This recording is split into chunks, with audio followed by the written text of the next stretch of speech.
Hey guys and welcome back to the Skill Code and in today's video we are going to talk about database। अगर आपको पता हो तो मेरे last video में मैंने आपको बताया था कि किस तरीके से हम वेब डेवलपमेंट को सीख सकते हैं। थोड़ा लंबा था वो वीडियो, 14-15 मिनट का था। उसके अंदर मैंने एक बात बोली थी कि यार database is so much important as much as front end back end, क्योंकि इवेंचुअली जब तुम एप्लीकेशन बनाओगे फ्रंट एंड और बैक एंड से, उसके लिए डेटाबेस तो चाहिए ही रहेगा ना। अगर कोई यूजर उसके अंदर डेटा डाल रहा है तो उसके अंदर मैं क्लियरली समझा नहीं पाया कि यार डेटाबेस को किस तरीके से सीखना है, क्या डेटाबेस क्या होता है, डेटा कहाँ पे हम स्टोर करते हैं एंड किस तरीके से जो यूजर होता है, जो सर्वर होता है, उन दोनों के बीच में किस तरीके से मिडल मैन आता है वो काम करता है। बहुत सारी चीजें आज इस वीडियो में हम बात करने वाले हैं। Without wasting your time let's begin the show. Alright, so let's firstly understand कि यार डेटाबेस से पहले जो डेटा है, जो हमें डेटा मिलता है, वो कहाँ पे स्टोर होता है। वेब डेवलपमेंट के जो बेसिक्स होते हैं उसके अंदर समझाया जाता है कि यार 3 तरीके की चीजें होती है, ठीक है। 3 स्टेप प्रोसेस होता है वेब डेवलपमेंट का। सबसे पहले होता है कि यूजर, जो कि कोई भी एक आम यूजर होगा जो हमें डेटा देगा। Second is browser. उसके बाद third thing is server. Server is the main key thing है। सर्वर के अंदर सारा का सारा डेटा स्टोर होता है, ब्राउजर को भी जाता है, आई मीन जो हमारा बैक एंड साइड होता है वहां पे भी जाता है, एंड उसमें से जो डेटा हमें लगता है कि नहीं हमें यूजर को भी देना है वहां पर भी जाता है। Server is the main key thing here. इसके ऊपर फोकस करना है हमें। डेटाबेस का मतलब ये होता है, देखो सर्वर एक कंप्यूटर होता है, ठीक है। एक बेसिक टर्मिनोलॉजी में बताऊं तो एक कंप्यूटर होता है, बट उसके अंदर किस तरीके से डेटा को स्टोर करना है। फॉर एग्जाम्पल अगर मैं आपको बताऊं कि यार इधर मेरे पास एक कंप्यूटर पड़ा हुआ है, ये पीछे पड़ा है, उसको ही देख लो, तो उसके अंदर मैं ऐसे ही फाइल्स वगैरह फैला दूं, ऐसे ही सारी फाइल्स फोल्डर बना दो, न्यू फोल्डर कर दो, नाम ही ना दो, तो फिर वो डेटा करप्ट हो सकता है, ठीक है। करप्ट आई गेस कि यार मिलना मुश्किल हो सकता है। उसमें से अगर मुझे कोई चीजें लेनी होगी तो वो मैं नहीं ले पाऊंगा फ्यूचर में, क्योंकि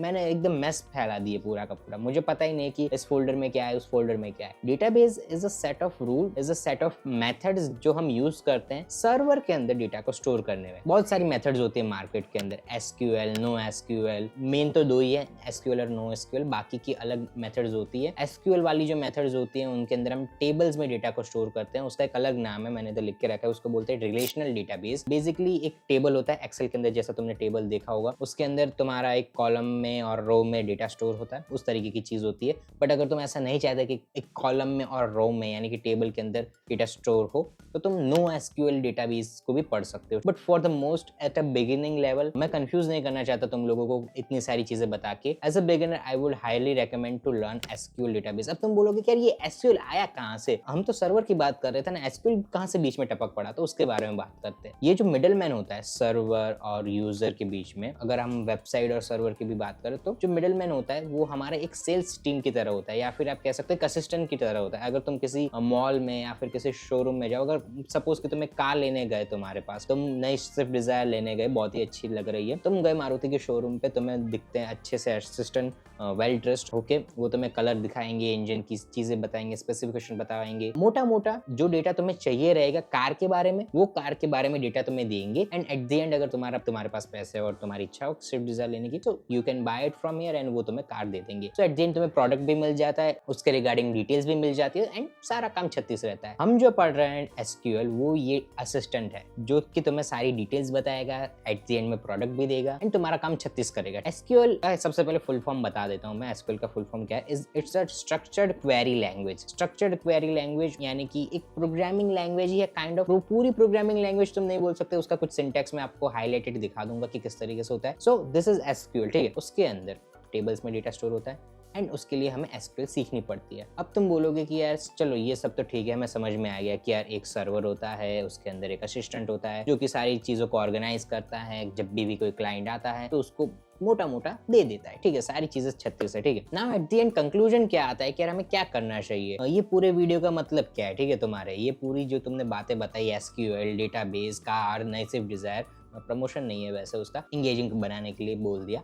एनीवे, समरी में बता दूं तो देखो, सबसे पहले तो ये किसी काम की चीज नहीं है, ठीक है। यू मीन कि यार इतना सारा वीडियो बनाया किसी काम, आई मीन उन लोगों के लिए जिन लोगों को HTML CSS के आगे कुछ आता ही नहीं है, ठीक है। I mean come on guys यार, अगर तुम HTML CSS जावास्क्रिप्ट पर भी सीख रहे हो and then you are asking कि यार मैं किस तरीके से SQL डेटाबेस बना लूं, अरे यार बैकएंड तो सीख लो, एक आधी प्रोग्रामिंग लैंग्वेज सीख लो, पाइथन सीख लो यार। Python is a very easy programming language man, please सीख लो यार, सीख लो। And if you guys know then good to go. तुम जो मैंने बताया तुम्हें SQL उसके बारे में वो कर सकते हो। टूल मैं एक बता देता हूँ, माई एसक्यूएल, जाके तुम डाउनलोड कर लेना। फिगर आउट करना खुद से। And I would highly recommend you guys to using ChatGPT because it will give you a ton of good summary अगर तुम्हें अच्छे से लिखना आता है, ठीक है। 2025 में ये एक स्किल भी नहीं है कि तुम्हें किस तरीके से अच्छे से प्रॉम्प्ट देना आता है, प्रॉम्प्ट इंजीनियरिंग बोला जाता है, उसके ऊपर मैं सोच रहा हूँ वीडियो बनाऊं, but for now let's just keep aside. So if you are already making projects, you are already killing it, then जरूर जाइए माई स्किल डाउनलोड कीजिए। If you are someone who is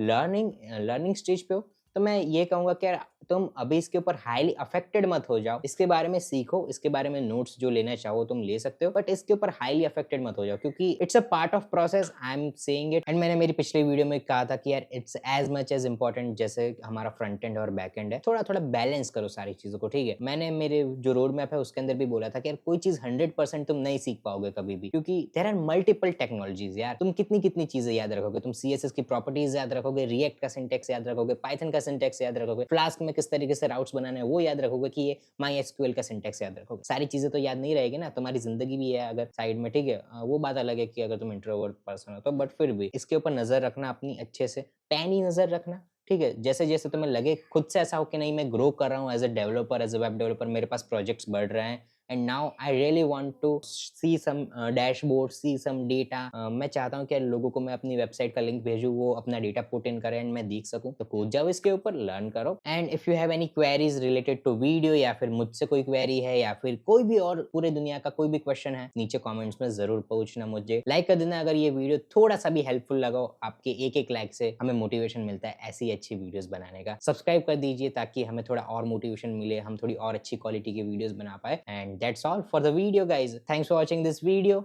and I will see you in the next one.